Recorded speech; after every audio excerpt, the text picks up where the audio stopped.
Hi, welcome back on Do It Yourself channel. I'm going to show you how to change the refresh rate in your Xiaomi Poco X6 Pro.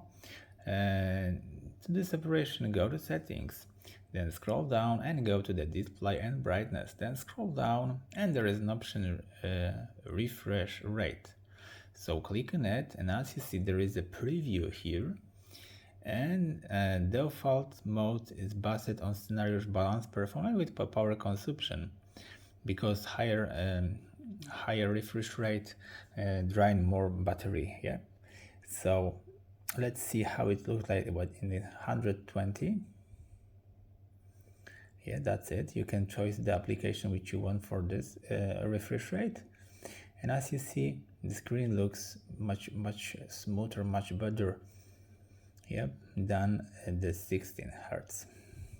As you see, its difference is much more for the eyes. Yeah, so that's it about the changing refresh rate for your phone. So I hope the video is helpful for you. If yes, you can leave like, leave comment, or leave subscribe, and see you by next video. Hey.